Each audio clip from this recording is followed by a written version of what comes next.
You know, the one where the princess can make fire. Sorry, mate. You couldn't tell me where the dolls from that popular Blaze film are, could you? I need the red-haired fire princess one.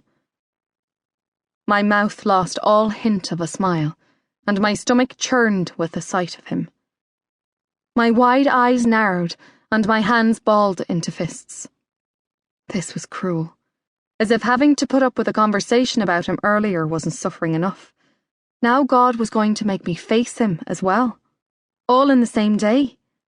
Not cool. Not bloody cool at all. I narrowed my eyes to slits, because he was merely feet away from me. Darcy Hart. My betrayer. Excuse me, are you blind? I'm standing right here, and I was talking to this fella before you were. I sneered.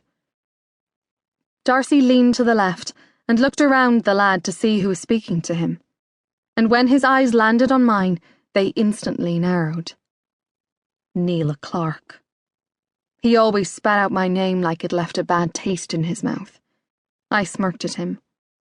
The one and only. Darcy gave me a bored once over before he dismissed me with a glare and turned his attention back to the male worker. Do you know where the dolls from the Fire Princess film are? I need the red-haired doll. He just blanked me. You can wait your turn for help, Darcy. I was here first. Darcy regarded me with an expression that suggested I was beneath him. What the hell is that look supposed to mean? I asked, ready to curse him out if he said something mean. The shop lad stepped back from between us. Now we had perfect views of each other. I kept the look of sincere disgust on my face as I stared at Darcy, but my stomach fluttered even though I willed it to stop. I hated how good-looking the bastard was.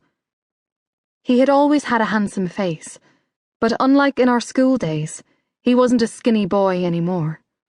He was filled out and all man, and from what I heard around the village, he was also now quite the slut. Or ladies' man. Whatever. Back in our school days, Darcy had been the nerdy, lanky, pretty boy. He had a baby face that was accompanied by a killer smile, but that was all he had going for him. He had been a pain in my arse the last 15 years, and I honestly could never see a day where that would ever change. I blinked my eyes as Darcy's voice knocked me out of my trance and got my attention. It means you have a stick up your arse about waiting a few minutes for something. Oh, hell no. That's not bloody true, and you know it, Darcy, I stated, then flung my hair over my shoulder and quipped. And for your information, I don't have anything up me arse. He smiled. I imagined Satan had a similar, if not identical, smile. You sure about that? I growled. Me arse is not the topic of discussion here. Why not? You know I love to talk about your perfectly crafted arse, Neala. You disgust me. Darcy winked. Likewise, sweetheart. A shiver ran up my spine, causing prickling tingles to spread throughout my body. I knew it was because I was appalled by his choice of words, not because I liked them. I gave Darcy a dirty look, then turned my attention from him to the young worker, only to find him nowhere in sight. I looked up and down the aisle, but he was gone. He'd vanished into thin air. I turned my head in Darcy's direction and hissed, "Look what you did!" I walked down the aisle, trying to put as much distance as possible between Darcy and myself.